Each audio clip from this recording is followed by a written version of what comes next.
My parents kicked me out at 16 so my older sister could move back in with her boyfriend. It's always been obvious that my parents never loved me, but it wasn't until last week when I turned 16 that I finally got some hardcore evidence. It started off with business as usual. Zero celebration, zero cake. But then they actually surprised me with a gift, except it wasn't for me, it was for them. They kicked me out of the house. The reason? My older sister Natalie. She's basically their golden child and always has been. They've never said why, but I'm socially awkward and never had a girlfriend. Meanwhile, she was the it girl back in high school, but now she's 8 months pregnant. And on my birthday morning, my parents woke me up and told me to start packing. You see, we have 4 bedrooms and they wanted one for the newborn, one for my sister, and one for her boyfriend at my expense. Of course, so I was being booted to my uncle's house. I didn't even react, and after a few minutes of silence, they promised to cover all my expenses until I turned 18, as long as it wasn't under their roof anymore. Natalie wasn't even home during this conversation, and I immediately knew that was intentional, so she wouldn't have to witness this train wreck and feel guilty. I thought we had a civil relationship, but at that moment I knew my family never actually cared about me, and she was no exception. And like any 16-year-old boy being told they're getting kicked out on their birthday, I felt crushed. But I knew nothing I could possibly say would make them actually love me, and that's why I spent my 16th birthday stuffing all my belongings into trash bags.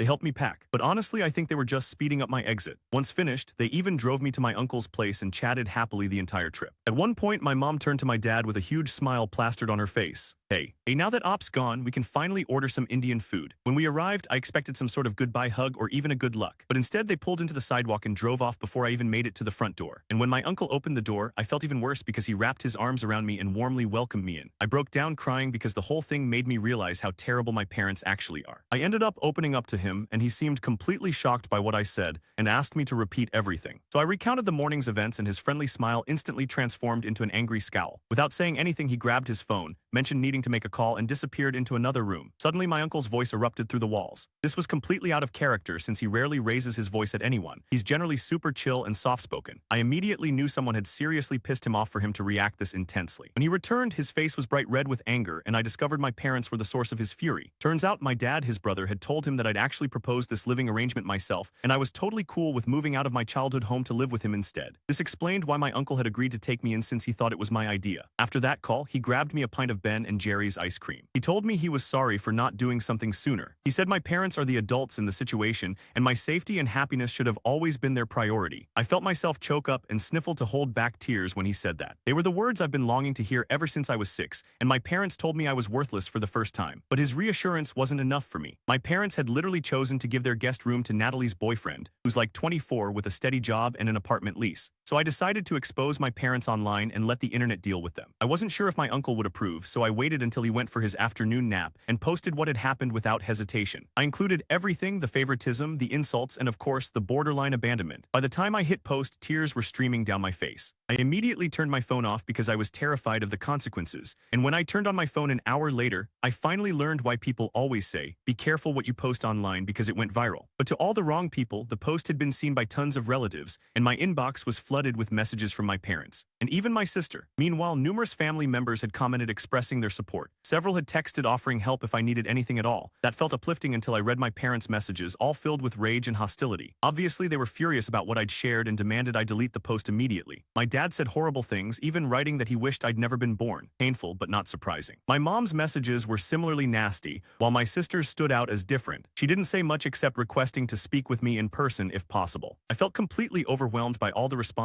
and just put my phone away again, ignoring everyone for the next couple days. However, I did block my parents since I had zero interest in communicating with them anymore. I knew they were legally obligated to support me financially until I turned 18, and beyond that, I saw no reason to maintain contact. And that's when my uncle finally woke up from his nap. He rushed into the living room, where I'd been sitting since arriving, and calmly asked if I'd posted something online. After showing him everything, he seemed fine with this approach. And if my dad tried reaching him in the following days, he never mentioned it to me, because we carried on like nothing happened, which confirmed he supported my actions completely. That was all the validation I needed or wanted. For about a week, I had virtually no interaction with my parents, but then they suddenly appeared outside my school as I was leaving, looking absolutely livid. My friends were fully aware of the situation, so they formed a protective barrier around me so I wouldn't have to engage if I didn't want to. But they kept shouting my name until I finally responded. I marched straight up to them and declared I wanted nothing to do with them anymore. But they completely ignored that and insisted I needed to come home with them immediately. I couldn't understand why they suddenly wanted me back when they'd made it crystal clear I wasn't important to them at all. It felt like a desperate attempt to salvage their reputation among relatives. So I refused to go anywhere until they explained what was happening. Trying to understand this abrupt change in attitude, they seemed simultaneously furious yet determined to bring me home. When they said they didn't want my friends overhearing, I told my buddies to step back so we could talk privately. Once my friends were out of earshot, they revealed they needed me back because I wasn't responding to their calls or texts, and they had to reconcile with me to secure their inheritance. After my post went viral in our family, my grandparents had discovered everything. My dad's parents are seriously wealthy, and they threatened him that continuing to treat me this way would cost him his inheritance. They'd stated that unless my parents reconciled with me, treated me better, and ensured I felt loved and cared for, whatever my father was supposed to inherit would go to my uncle instead, since he was taking care of me without obligation. My dad couldn't afford losing this inheritance. We're talking serious money here. My parents earned decent combined incomes themselves. But honestly, in their position, I'd probably want that inheritance too. The difference is I would have had enough sense not to make it seem like they were doing me a favor by taking me back, because this wasn't about me at all, just their own financial interests. Even then, they lacked the basic intelligence to at least pretend they genuinely wanted me home. So I told them I couldn't care less about their inheritance, and walked away without listening to another word, ignoring their shouts as I left. I caught the bus back to my uncle's place and described the school confrontation, which annoyed him too. To prevent future incidents, he's contacted his attorney about changing my custody arrangement. Legally, my parents still have rights over me, and that needs changing if I'm going to permanently live with my uncle. I also called my grandparents to thank them for intervening, but explained I genuinely didn't want to return to my parents, because after just a few days with my uncle, I finally felt free for the first time. Living with my parents had been suffocating, and despite constantly hoping things would improve, they never did. My grandparents live in a different state, so we rarely meet. During family gatherings and holidays, my parents always behaved perfectly, so my grandparents never witnessed how I was treated at home. It wasn't outright cruelty, but constant indifference and dismissal. Everything appeared normal superficially, but anyone spending a few days with us would notice how they basically pretended I didn't exist while focusing entirely on my sister. After her pregnancy, it worsened dramatically, and I became completely invisible. I explained all this to my grandparents, who assured me that if living with my uncle was what I wanted, they'd make it happen. If my parents surrendered their rights, my grandparents would ensure all my needs were covered. I felt optimistic after that conversation because things were finally improving, but that didn't last long when I received an email from my dad several hours later. It wasn't hateful or cruel, just disappointingly manipulative. He claimed I shouldn't have publicly posted about the situation when my grandparents would have heard about it anyway through my uncle. Now, beyond my grandparents' anger, they faced massive backlash from relatives and social isolation, which he considered unfair. He mentioned some colleagues discovered the post since it appeared in their feeds when he was tagged. This created problems at his workplace, and according to him, my actions caused unnecessary drama in their lives. So AIT for posting about how my parents forced me out on my 16th birthday to give my pregnant sister's baby my bedroom. Update 1. Before sharing what happened next, thank you everyone for taking time to comment on my post. Your supportive words mean everything to me right now. Addressing questions about why I hadn't left before and waited for them to kick me out, especially with my grandparents and uncle willing to help. The truth is, I wasn't treated with outright cruelty. Like I mentioned earlier, I wasn't actively abused, just consistently ignored and treated as unwanted. That's definitely a form of mistreatment, but in my mind I was grateful I wasn't being physically hurt or verbally attacked. I had shelter and food, so I convinced myself I was fine and didn't need to feel loved or valued. I'd normalized the neglect so completely that I didn't even recognize it as abnormal anymore. As for why I never reached out to extended family for help, I honestly didn't want to burden anyone. I constantly worried about what would happen if they refused, and my parents discovered I'd asked. That would have made my home situation way worse since my folks are obsessed with appearances. That's why I kept everything bottled up and suffered quietly. My uncle never offered to take me in because he didn't want to offend my parents, plus he wasn't sure I'd even want to live with him. So while this didn't happen earlier, the way things unfolded organically probably worked out better in the end. It came late, but hey, better late than never, right? He's currently working with a lawyer to transfer custody rights to him, which is gonna be a massive battle now that inheritance money is involved. But even if this goes to court, my grandparents and uncle have promised to back me completely. My uncle's been super apologetic since I arrived because he's finally realized how neglected I was at home and feels terrible for never addressing it because he thought it wasn't his place to interfere. At least everything's out in the open now with my family, and I'm feeling more hopeful about my future. Now about my sister Natalie. In my original post, I mentioned she texted asking to meet in person, but I ignored her message because I didn't know how to respond. She'd never been directly cruel to me. She just adopted our parents' distant behavior. Throughout my life, she remained aloof, but on the rare occasions we did interact, she was generally pleasant. I assumed the whole kick me out for her boyfriend and baby plan was her idea, which felt like she was finally showing her true colors by actively harming me, so I ghosted her message completely. Our relationship was always awkward and tense, but I still preferred her to our parents since she'd at least be decent whenever we actually spoke. It wasn't her fault our parents favored her so obviously. So 3 days ago, when she texted again asking me to visit, I decided to call and ask why she wanted to see me. I refused to go back to my parents' house where I assumed she'd be, but surprisingly she told me she was staying at her boyfriend's apartment. She wasn't feeling well enough to go out due to the pregnancy, so she asked if I'd come over to discuss everything happening with our family. She mentioned having several important things to tell me face to face. Out of pure curiosity, I decided to visit. When I arrived, she immediately apologized for never defending me, even though she clearly knew our parents played favorites and consistently dismissed me. They constantly ignored my achievements parents while celebrating hers, and I was transparently the unwanted child. But she never tried fixing that. She admitted she just felt too uncomfortable confronting our parents, so she let it continue. Since I seemed to be handling the treatment okay, she felt less responsible to speak up. Now she realized how messed up the whole situation was and genuinely wanted to make amends. She also revealed that our parents never discussed the living arrangements with her at all. She was completely blindsided learning they'd kicked me out to accommodate her baby and boyfriend, claiming she had absolutely no idea this had happened. She never requested any such arrangement. Her actual plan was to stay with our parents only until the baby was a couple months old before moving in with her boyfriend. She'd wanted to move out sooner but stayed solely because our parents begged her to.